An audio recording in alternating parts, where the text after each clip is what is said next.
Krishnamurti, in dialogue with Dr. Alan W. Anderson. J. Krishnamurti was born in South India and educated in England. For the past 40 years, he has been speaking in the United States, Europe, India, Australia, and other parts of the world. From the outset of his life's work, he repudiated all connections with organized religions and ideologies and said that his only concern was to set men absolutely, unconditionally free. He is the author of many books, among them The Awakening of Intelligence, The Urgency of Change, Freedom from the Known, and The Flight of the Eagle. This is one of a series of dialogues between Krishnamurti and Dr. Alan W. Anderson, who is professor of religious studies at San Diego State University, where he teaches Indian and Chinese scriptures and the oracular tradition. Dr. Anderson, a published poet, received his degree from Columbia University and the Union Theological Seminary. He has been honored with a Distinguished Teaching Award from the California State Universities. Mr. Krishnamurti, in our series of conversations, we've reached, it seems to me, an especially critical place.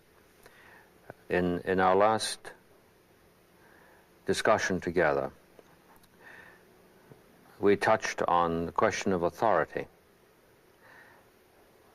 not only in relation to what is out there that we project and what is out there that faces us, literally, but also the question at the deeper level of my relationship within, and the point where in the inquiry, in going deeply into myself, in self-examination, there is a point of boggling. One boggles, one is faced, and one is hesitant and trembles. It is a real fear and trembling that occurs at the brink of that inquiry. And I think you were, at the conclusion of our former conversation, moving toward a discussion of that in terms of its role in the religious life. That's right. Yes.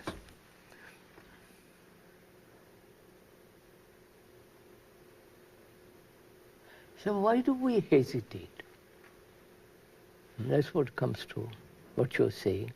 Why do we not take the plunge? That's what you're asking. That's what I'm asking, yes. Why is it always coming to the brink and withdrawing, running away? Why don't we see the thing as is and act? Is it part of our education that has cultivated function, enormous function? We give tremendous importance to function. As an engineer, as a professor, as a doctor, and so on, so on. Functioning in a particular technique. And we have never cultivated or encouraged or inquired into what is intelligence. Where there is intelligence, there won't be this hesitation. There is action. I mean, when one is very sensitive, you act.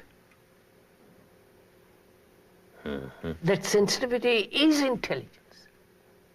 Now, in education, as I've observed it both here and in India and other parts of the world, education is merely the training the mind to function to the dictates of society.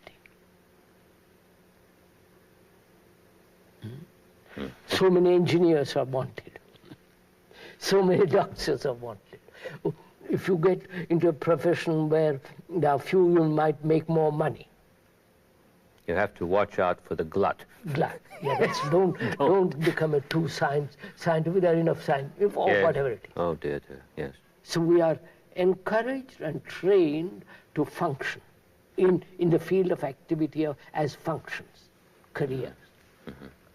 Now, we hesitate to enter or plunge into something that demands all your attention.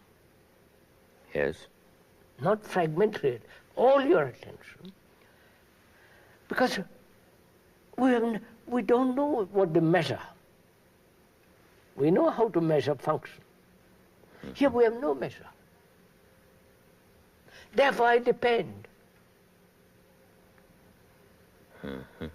Therefore I won't reason here, because I don't know how to reason. I don't say to a man who says, I know. I say, what do you know? You only know something that's gone, finished, dead. You can't say, I know something that's living.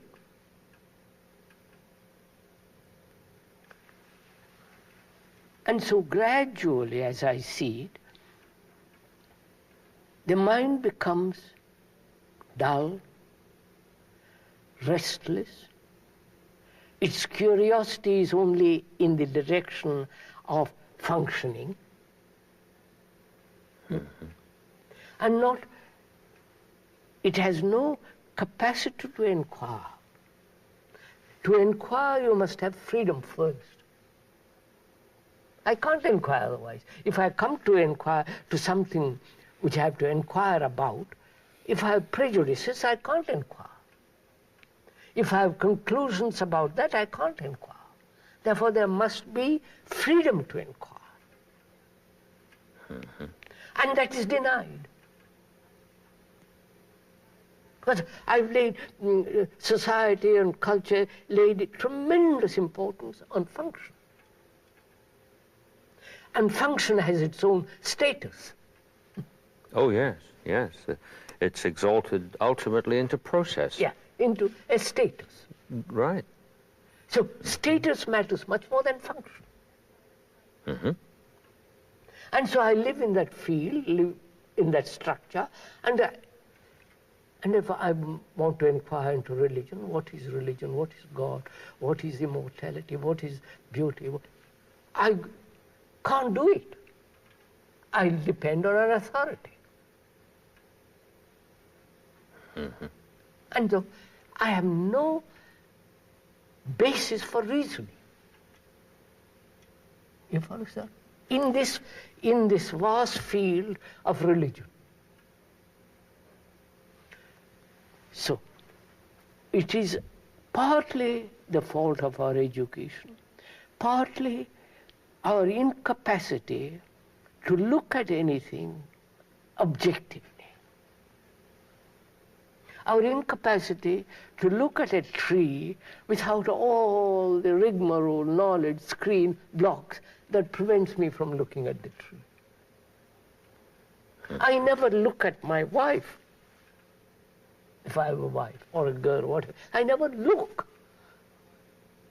I look at her or him through the image I have about her, him or her. So the image is the dead thing. So I never look at a living thing. I never look at nature with all the marvel of it, the beauty of it, the shape, the loveliness of it. But I'm always translating it, trying to paint it, write about it, or enjoy it. You follow? So, from that arises the question, why do human beings accept authority, obey? Is it because they have been trained in the field of function, where you must obey to learn? You follow? You can't just... Oh, yes. No, it has its own laws built in. It has its own disciplines. Exactly. It has its own laws, its own ways. Because I have been trained that way, I bring that over here into the field of religion, to the field of something that demands freedom. Freedom, not at the end, right from the beginning. mind must be free from authority from the beginning.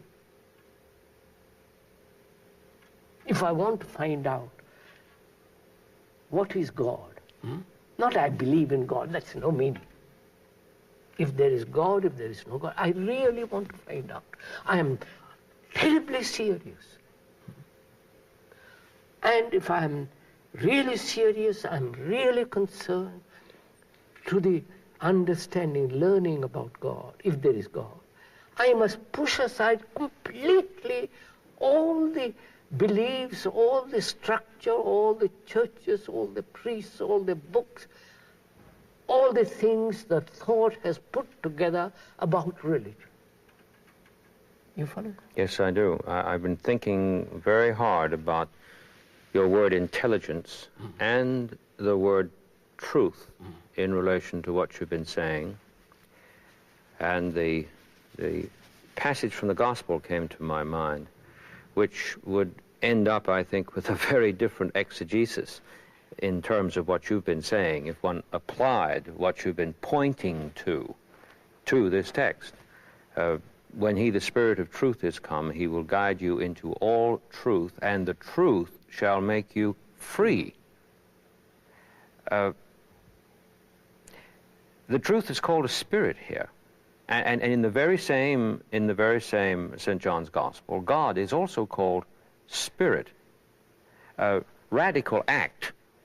Not this spirit over there, out there, somewhere that I've projected. If one takes seriously, the terrible thing is that it hasn't been taken seriously. Because we're not allowed to be serious. That we can't even be serious about the thing that is claimed we must be the most serious about. That's just it. Yes, I know. I know what you mean. We are not serious about our children. We don't feel responsible for them. Right through life. Only when they're till they're 4, 5, 6, we're responsible. You know, after that they can do what they want. So, freedom and authority cannot possibly exist. Freedom and intelligence go together. And intelligence has its own innate, natural, easy discipline. Discipline in the sense of not of suppression, control, imitation, all that, but discipline which is the act of learning all the time. Inattention. Yes, inattention. Inattention. Yeah. This intelligence that you speak of is associated with splendor, isn't it? Yes. Its advent is immediate, not gradual. No, of course not. The perception is intelligence. The perception is intelligence, and the perception acting is the act. Of course. So the act, intelligence, beauty, Alcohol, love, truth, freedom, and death, all the order, one. They form a complete, total, integral movement. That's in right. act. That in itself, looked at positively, is even, once it's translated into a concept, So then it's no longer that. becomes in itself an occasion for terror again. Of course. Because it seems that it runs away too fast from you. Yes. As soon as you... Yes, I see. Isn't that marvelous? It's as though these that you've mentioned, beauty, intelligence, love, freedom, And death. have, so to speak, secured themselves against all tomfoolery. Yes, tomfoolery, quite right. They have just... They are so radically pure that any foolery... So that means, can the mind put aside totally all the structure of thought with regard to religion? It can't put away the function of thought in the field of knowledge. That's what I've understood, that's very clear.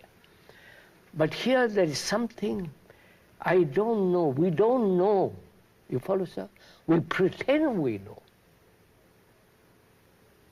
When the man says there is Jesus is Savior or whatever, it is a pretension. It is saying, I know and you don't know. What do you know in the name of heaven? You know nothing.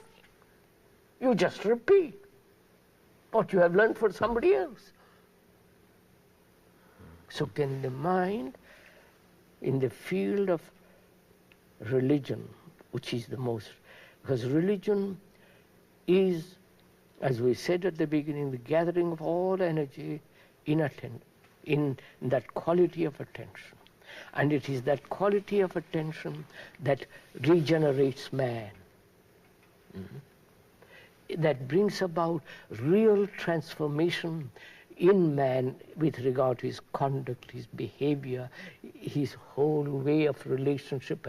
Religion is that factor, not all this foolery that's going on. Now, to inquire, mind must put aside all the structure of thought built around that word. Yes, I do. Can one do it? If not, we are pretending, talking about God, no God, yes God, you follow? All that nonsense that is going on. So that's the first question. Can the mind be free of the authority of another? However great, however sublime, however divine or no divine, you follow? And because an act is required in order to answer this question. Absolutely. The individual must do this on his own. Otherwise he merely lives in a routine of function, which he has, which he's still doing, and therefore he escapes into all these circuses, which he calls religion. This came home to me with great dramatic force yesterday in class. On the one hand, we have textbooks. Textbooks which have survived the centuries because of their classical value in that sense. And the usual way in which this material is taught is that one learns, let us say, something about the Chinese vision of life. Then we have the Hindu vision of life, and then we have, and so we accumulate over a long period of time through school, clear through graduate school, if you hang in there long enough, if you can stand it, you come into possession of what other people have said. What other people have said. But you know nothing about it. Exactly. You acquire certain skills in the order of function, as you've mentioned. Now the teacher has a problem. I'm thinking of these schools that you have referred to in India and the one that will be in Ojai. There is a body of material here. Clearly, the teacher must be in possession of knowledge in the order of functional operation, procedural techniques and so forth. He simply has to know. The child is going to read books. Of course. In these schools that you've mentioned, is going to read. They do. They read books. Books, all of them haven't been written necessarily by somebody who is undertaking to do the thing that goes on between the students and the teachers in these schools. Now, the teacher must handle this written material in books in a way to indicate to the child, the young student, the older student, that it is possible to read this material without being self-divided in doing it. And also, what would you do if there was no book? You'd be in the same position. Now, if there was no book, nobody say tradition, you had to find out for yourself. But that's what we're asking him to do with his book, aren't we? Are we? No, no, not in general, but in this new approach. Of course.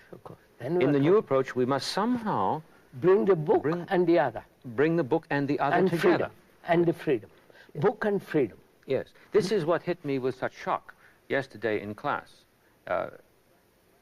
And I immediately felt radically responsible for doing this, yes, insofar as I could.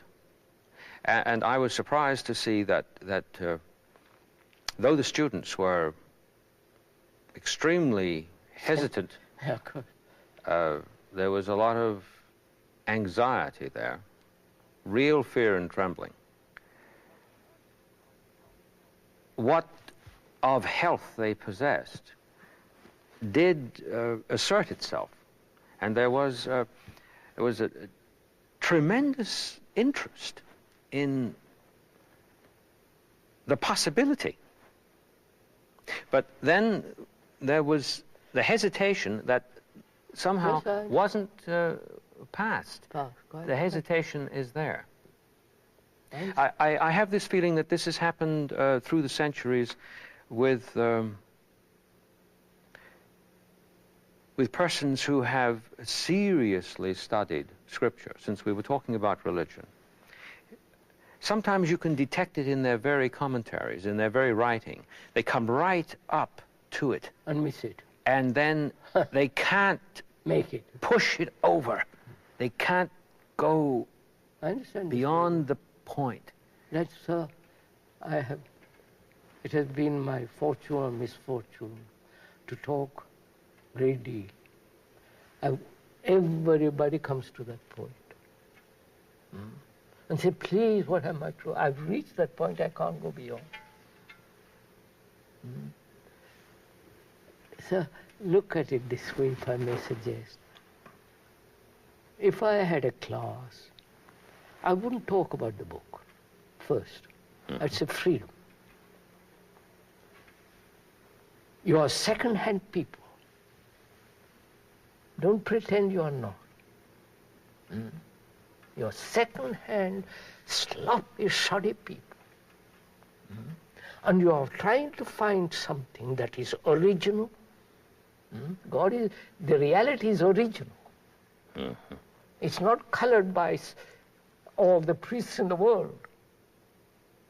It's original. Therefore, you must have an original mind, which means a free mind. Not an original painting, a new picture, a new this, that's all Tommy Rod. But a free mind. A free mind that can function in the field of knowledge, and a free mind that can look, observe, learn. Now, how do you help another, or is it not possible to be free? You know? Look, I never belong to anything. I'm no church or no belief, no all that.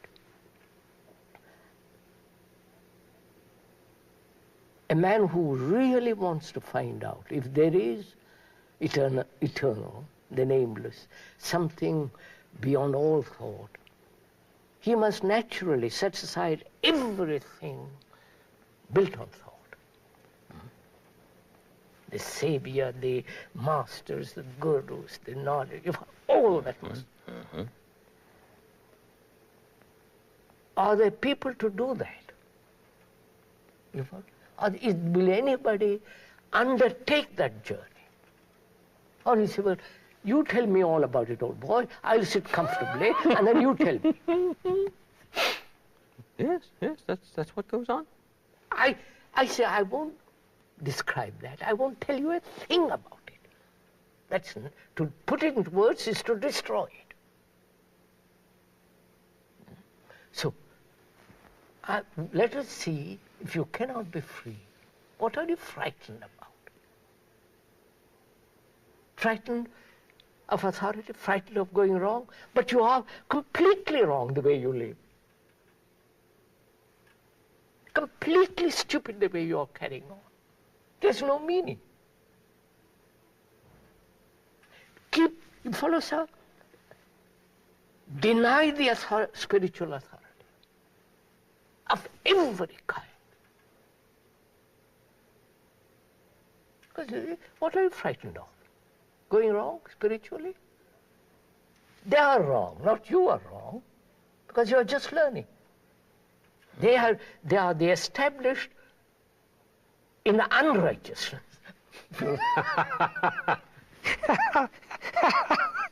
It's beautiful. Yes. And so why do you follow them? Why do you accept them? They are degenerate. And can you be free from all that? So that your mind, through meditation, which we'll discuss perhaps another time, what it means to be free, what it means to wipe away all the things that people have put on you. You understand? So that you are innocent. Mm-hmm. Your mind is never hurt, is incapable of being hurt. That is what innocency means. And from that, inquire, let's take a journey from there. You follow, sir? Mm-hmm. From this sense of negation of everything that thought has put together. Because thought is time. Thought is matter. And if you are living in the field of thought, there will be never freedom. You are living in the past. You may think you are living in the present, but actually you are living in the past when thought is in operation. Because thought is memory, responsive memory, knowledge, experience, stored up in the brain. And that knowledge, experience is the expression of thought. Unless you understand that and know the limitation of thought, you can't enter into the field of that which you call religion. You follow, sir? Unless this is told, repeated, shown to them, they can talk endlessly about books. This comes first. Then you can read the books. Yes. So the Buddha never read a book. He listened, watched, looked, observed, fasted, say all that's rubbish and threw it out.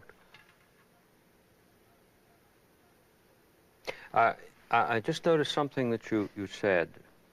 One must keep on repeating this again. In different ways. In different ways, and again. I'm speaking now about teaching. This point of hesitation is the point where something will or will not get born. That's right. That beautiful expression in earlier conversation of ours that you used, incarnate now. Now, yes.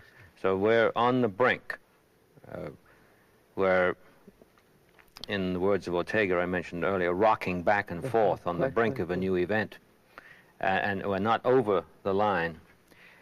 There is nothing that any of us can do at that point with respect to the terror of the one who hears this, including my own.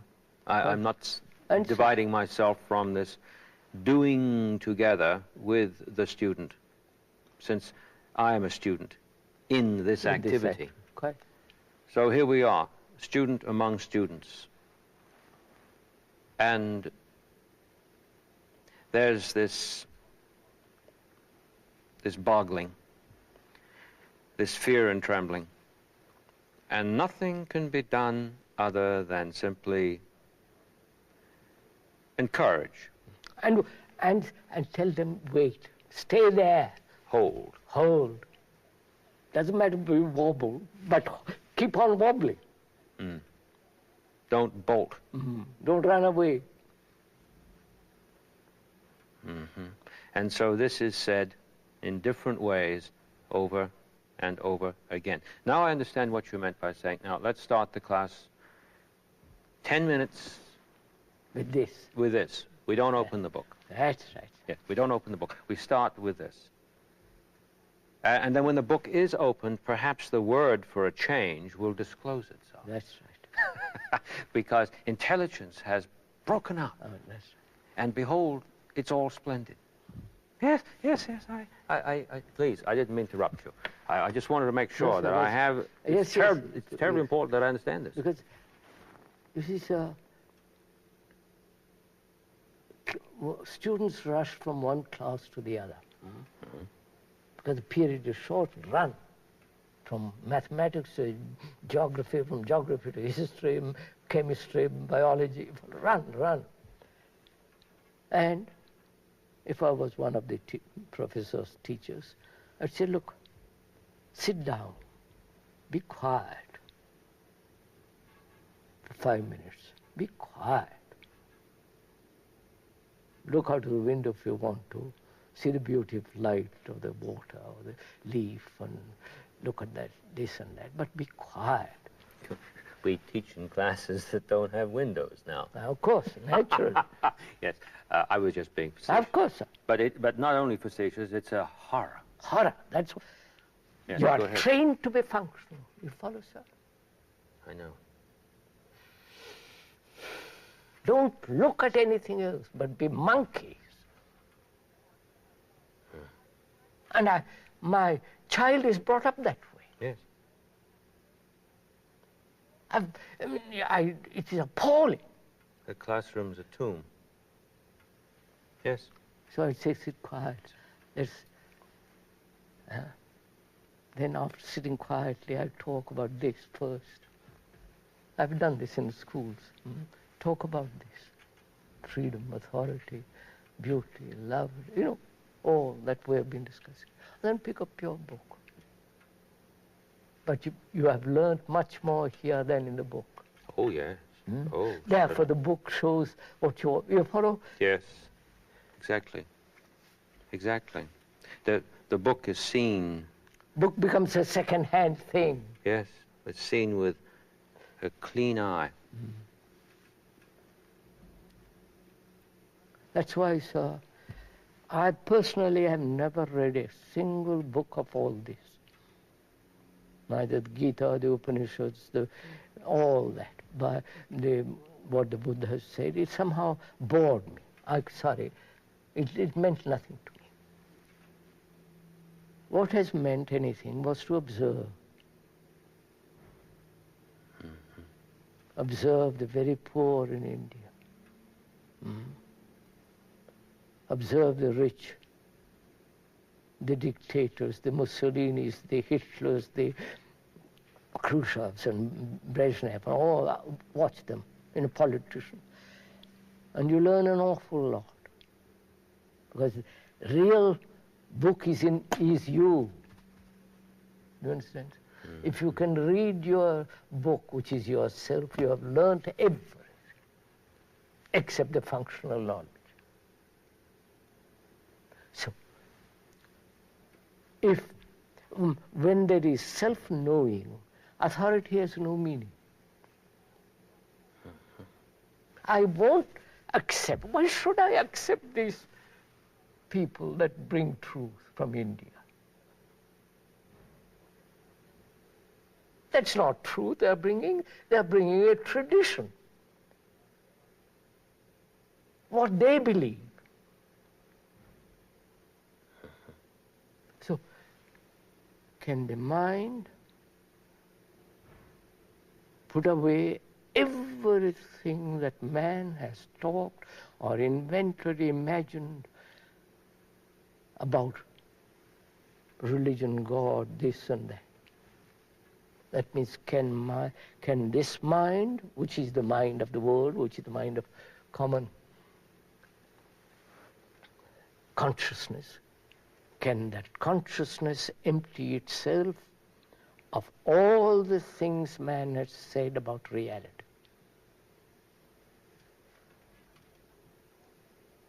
Otherwise, I can't. You follow, sir? Can't begin. Not only begin, what do I discover? What other people have said? What Buddha, Christ, why should I accept them? Well, the terrible thing is I'm not in a position to grasp whatever they said that was worthwhile until this occurs. This is... So freedom, sir, is an absolute necessity. Oh, yes, absolutely. But none of them say this. On the contrary, they say, freedom will come to you much later. Be in the prison for the rest of your life. When you die, you'll have prison. You'll have freedom. That's what they're preaching, essentially. So,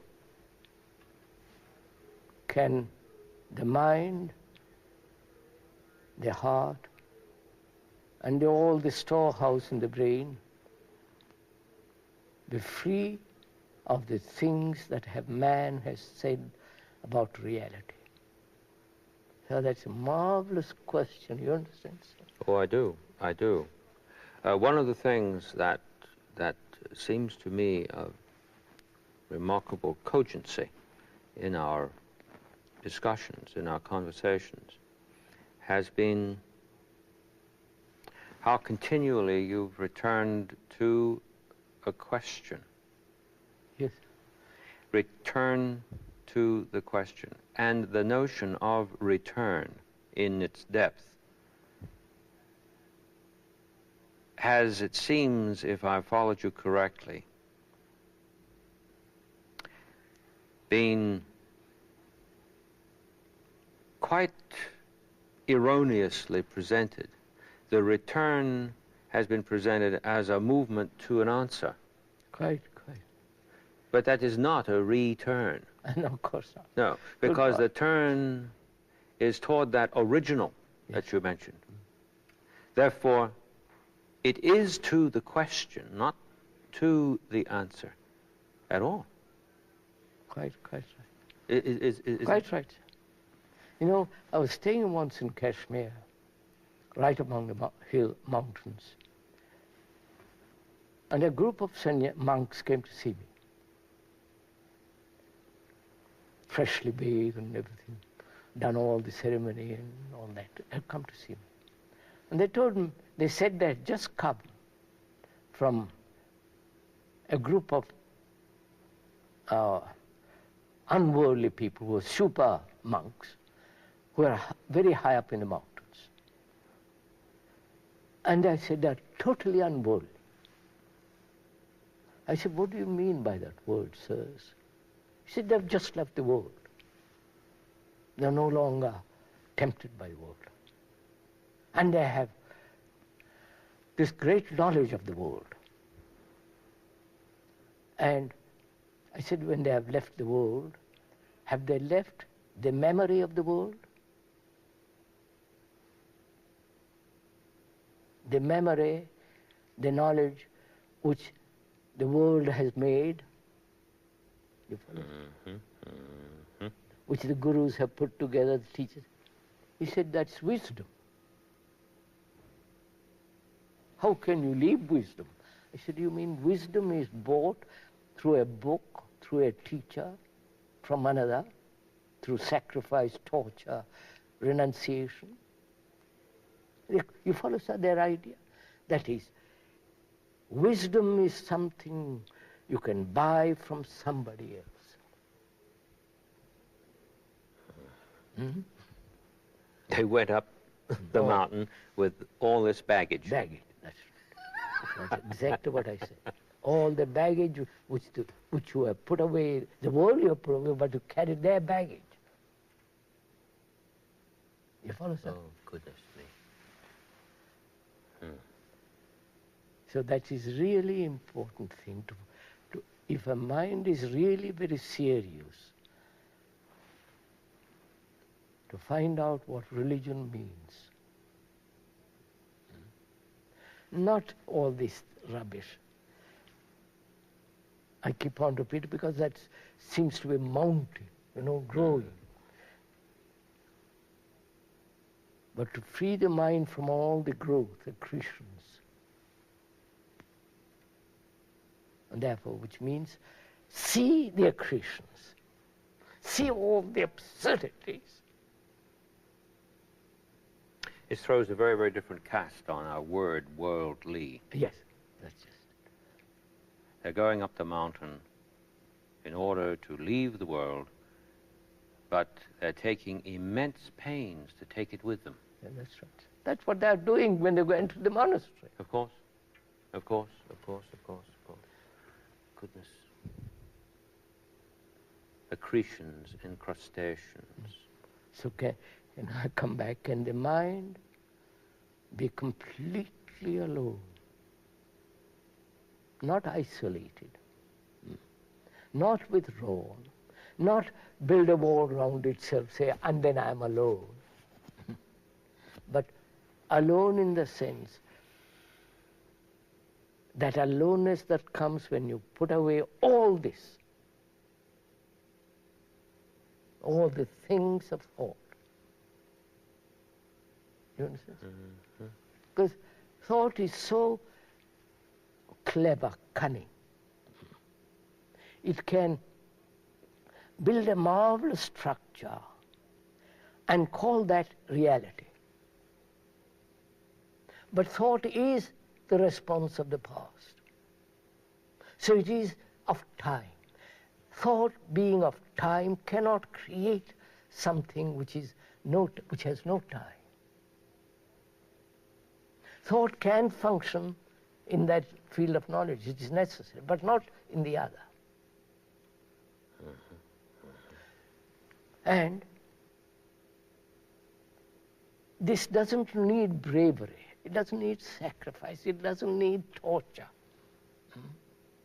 Just perception of the false.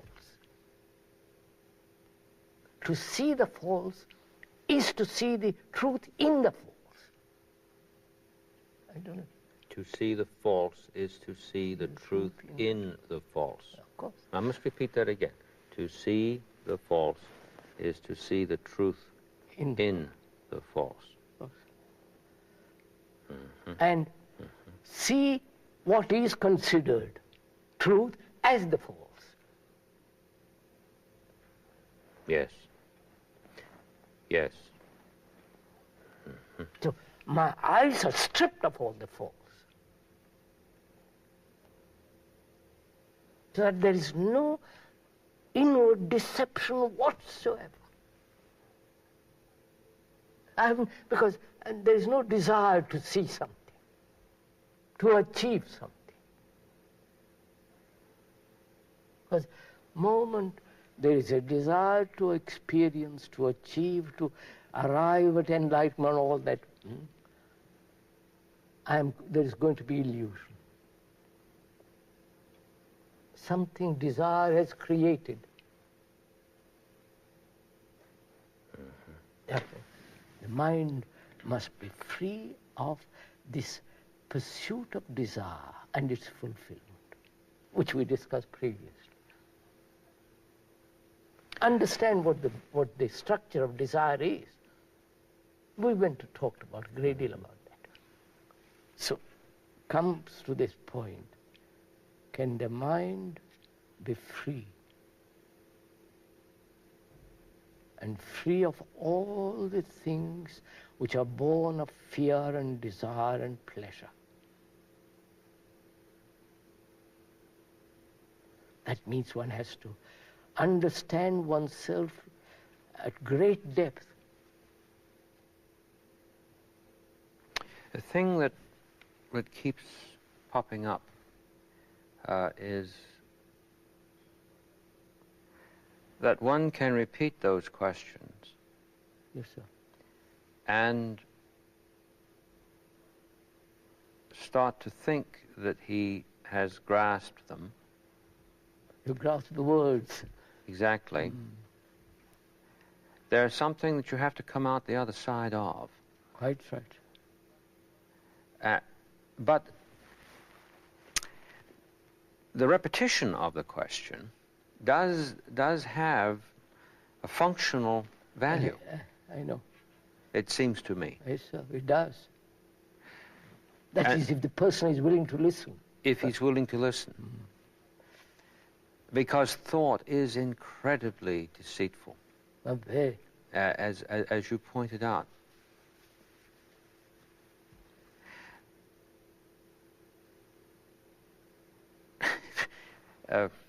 Goodness, I was just thinking of poor old Jeremiah's words.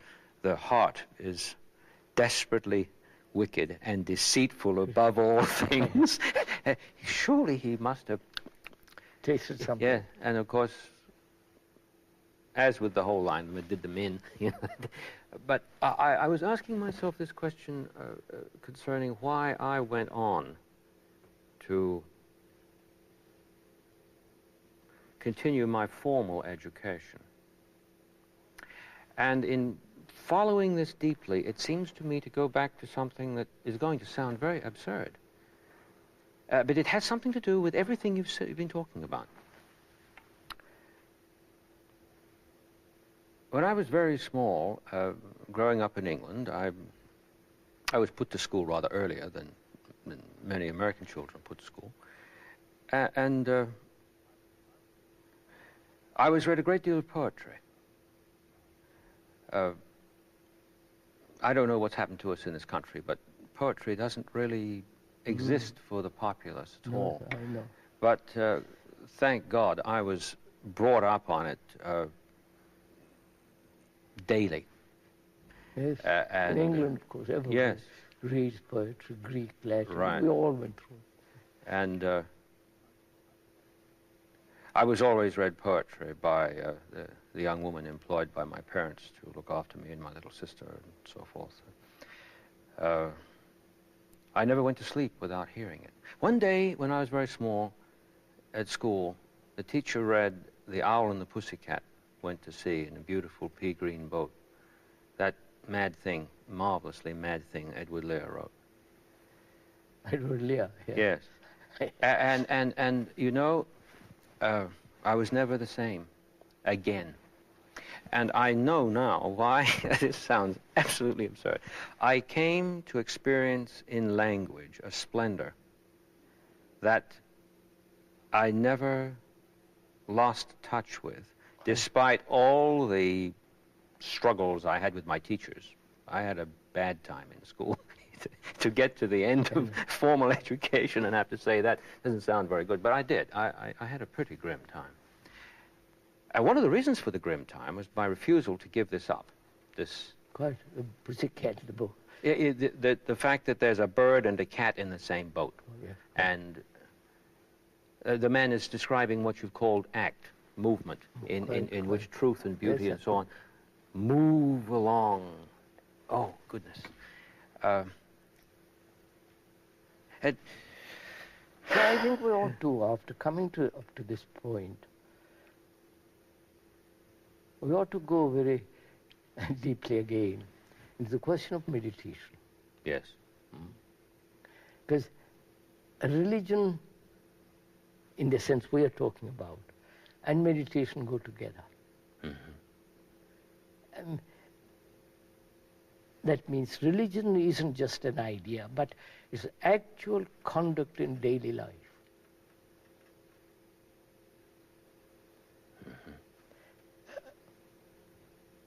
Your thoughts, your speech, your behavior is the very essence of religion. You understand, sir? If that doesn't exist, religion can't exist. Exactly. It's just words. You can go around spinning a lot of words, go to various circus tents, but that's not religion. So after establishing that deeply in oneself and the understanding of religion, in which then the next thing is, what is meditation? Because that is tremendous importance. Because meditation is something that's really, if it is understood properly, is the most extraordinary thing the man can have. Meditation is not divorced from daily life. What was running through my mind was not mistaken, the root relation to the word medisthai, medeo. Medeo is to think, to ponder, to go into. But in Homer, it actually carries the idea of to provide for in the sense of to care for. Very beautiful. It brings up the question that you raised earlier of true care. Yes, sir. That one is not meditating unless he is careful and caring. Caring more than careful. Yes. It's all there in the word. If we don't look, won't have a look. Yes. Yes, please go on, please. You see, when we have divorced conduct from religion, which we have, divorced relationship from religion, which we have, divorced death from religion, which we have, divorced love from religion. Because we made love into something sensuous, something that is pleasurable. Then religion, which is the factor of regeneration, disappears in man. And that's why we are so degenerate. And it is, if I may be very, unless you have this quality of a mind that is really religious, degeneracy is inevitable. Look at the politicians who are supposed to be the rulers, the guides, the helpers of people. They are degenerate. You wouldn't see what is happening in this country and everywhere. They are so corrupt, and they want to bring order. They are so irreligious. They may go to church and Baptist or whatever they are, and yet they are really irreligious. Because they don't behave. So man is becoming more and more degenerate. You can see it, sir. Because religion is the factor that brings a new quality of energy. It's the same old energy, but it has become a new quality. So the brain doesn't degenerate. As we get older, we tend to degenerate. But it doesn't, because it is the freedom from every kind of security of the me has no place. I noticed this in class yesterday with this business about energy that you're just talking about. There was a quickening. Yes, sir. That took place. There was, at the end of the class, and it was strenuous because of this terrible hesitation. But even so, there was a release of energy, which has nothing to do with entertainment at all. People running to get their minds off themselves, as they say, which of course is nonsense. They're just grinding themselves into themselves some more with it. But in this particular case, there was empirical demonstration of what you're saying. Something that is out there, it's to be seen, it's observable. And behold, it sprung up like a green bay tree. Yes, please go on. You see, sir, that's why the priests throughout the world have made religion into something profitable. Both the worshipper and the intermediary. It has become a business affair. Intellectually business, or it has become really commercial. Not only physically, but inwardly, deeply. Do this and you will reach that. Utilitarian to the core. Which is commercial. Yes. And so, unless this put an end to, we are going to degenerate more and more and more. And that's why I feel so immensely responsible. Personally, tremendously responsible to the audience when I talk, when I go to the various schools in India. I feel I am responsible for those children. You follow, sir? Yes, of course, I do. I certainly do. I say, for God's sake, be different. Don't grow up like that. Look, I'm going to very, talk a great deal. And they begin to see, but the world is too strong for them. They have to earn a livelihood. They have to resist their parents who want them to settle down and have a good job, marry a house, all that business. Well, and surely. Public opinion, this overpopulation is much too strong. The tremendous weight of that tradition of the 4 stages of life. Yeah. Of course. So I said, let us find out if there are few elite, quote the word elite, yes, if I may use that word without any snobbery. Let's create a few. Really are concerned. Few teachers, few students. Even that becomes very difficult because most teachers they are not good at this or that and therefore become teachers. Mm-hmm. And you know what they are. Oh, yes. Oh, dear, yes.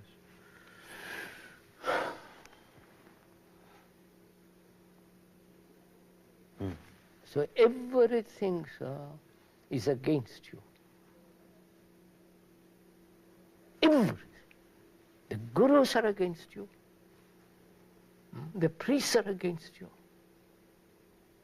Business people, the teachers, the politicians, everybody is against you. Take that for granted. Mm-hmm. They won't help you an inch. They want you to go their way. They've got their vested interest in all that. Yes, I do see that. I do see that with clarity. In our next conversation, do you think we could explore the activity of meditation within the context of all this horror that we have described? Oh, that's wonderful.